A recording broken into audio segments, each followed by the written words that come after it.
დავით კოდუას ხელოვნური სუნთქვის აპარატზე მიერთება და ყბასახის ქირურგიული ოპერაციის მიზნით მაღალი სტანდარტების სამედიცინო კლინიკაში გადაყვანა დასჭირდა.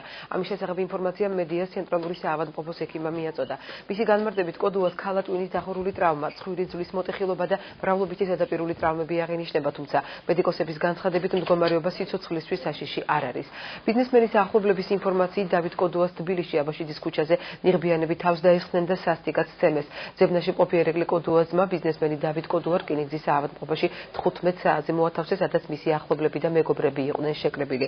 შინაგან საქმეთა სამინისტრომ დავით კოდუას ცემის ფაქტზე ერთი პირი დააკავა. უწყების ინფორმაციით ვაკის საბურთალოს სამმართველოს პირველ განყოფილებაში გამოცხადდა და 1976 წელს დაბადებული მოქალაქე, რომელმაც განაცხადა, რომ მან შურისძიების ნიადაგზე სცემა დავით კოდუა. გამოძიების ინფორმაციით დაკავებული აღიარებს ჩადენილ დანაშაულს.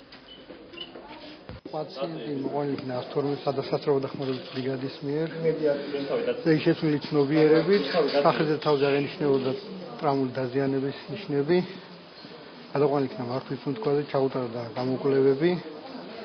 ესაჭიროება შემდგომი მკურნალობის გაგრძელება, ახლობლების მოთხოვნით გადაყვანილი იქნა მაღალი სამედიცინო ტექნოლოგიების ცენტრში. ჯანმრთელობის მდგომარეობა არის მძიმე, იმიტომ რომ აქვს სახისძულების მოტეხილობა და თავის ქალის დაზიანება და არის რეანიმაციაში სპეციალურ აპარატზე შერთებული. ან მაშინ ჭიკაიძემ უნდა აღიაროს, რომ ეს მისმა დაჯგუფებებმა გააკეთეს, ან უნდა აღიაროს, რომ დღისით მზისით შუა ქუჩაში 2014 წელს გადაადგილდებიან ესე შეიარაღებული ადამიანები ელექტროშოკებით და შინაგან საქმეთა მინისტრს უბრალოდ ძინავს. აზე არაფერს ვერ უკავშირებ, ყოველ შემთხვევაში მე ჩემთვის გავუგებარია, დავითთან თვითონ არ არის კონფლიქტური პიროვნება და არანაირად ჩემთვის ეხა იმედია გამოძიება ჩატარდება და გავიგებთ თუ რა მოხდა.